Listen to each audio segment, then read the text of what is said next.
இன்றைய கவிதைக்களம் கடவுளின் கல்லானார் என்ற தலைப்பிலே இடம்பெற்றுக் கொண்டிருக்கிறது நேயர்கள். அடுத்து இணைகின்றார் திருக்குறள் தொண்டர் திருமதி சிவகாமி சண்முகசுந்தரம் சென்னையிலிருந்து. வாருங்களம்மா. அன்னை தமிழுக்கு முதல் வணக்கம்.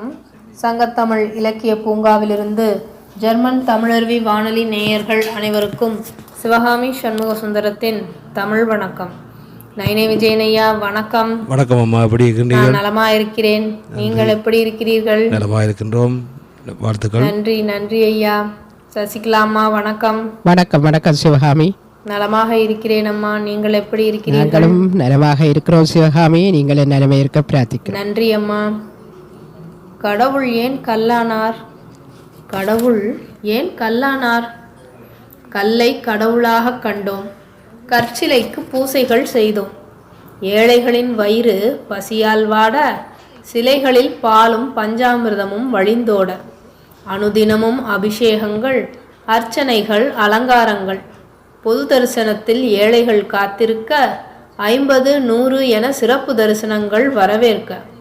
பொது தரிசனத்தில் ஏழைகள் காத்திருக்க 50, 100 என சிறப்பு தரிசனங்கள் வரவேற்க. கடவுளை ரகம் பிரித்து உண்டியலில் காசு பணம் நகை என குவித்து, புது புது கோயில்கள் முளைக்க, நாளும் அன்னதானங்கள் நடக்க. பசியான வயிறு காய்ந்து சுருங்க, பகட்டுக்காக வாங்கும் கைகள் நெருங்க. அன்னதானம் செய்ய உணவை அள்ளி இறைக்க, பக்தர்களை காட்டிலும் சோம்பேறிகள் அதிகரிக்க. பாவங்களுக்கு பிராயச்சித்தம் தேட, கோயில்களில் கூட்டமும் கூட. சாமியின் பெயரால் ஆசாமிகளின் லீலை, கண்டும் காணாமல் கடவுள்களின் சிலை. சிலை கடத்தல், நகை கொள்ளை, கோவிலிடங்கள் ஆக்கிரமிப்பு. கடவுள் அவதாரங்கள் எடுப்பதில்லை, கடவுளுக்கே பாதுகாப்பு இல்லை. கடவுள் அவதாரங்கள் எடுப்பதில்லை, கடவுளுக்கே பாதுகாப்பு இல்லை.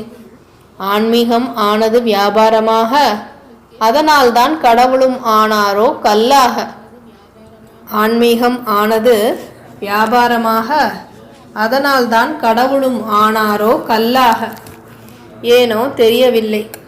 வாய்ப்பளித்த ஜெர்மன் தமிழருவி வானொலிக்கும் சங்கத்தமிழ் இலக்கிய பூங்காவின் ஒருங்கிணைப்பாளர் நீலகண்ட தமிழன் ஐயா அவர்களுக்கும் நன்றி கூறி விடைபெறுபவர் உங்கள் அன்பு சகோதரி சிவகாமி சண்முகசுந்தரம், சென்னை.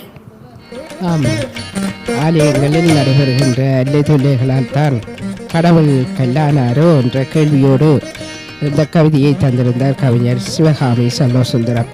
நன்றி அம்மா, மீண்டும் மீண்டும் இணைந்து சிறப்பியுங்கள். நன்றி, வணக்கம்.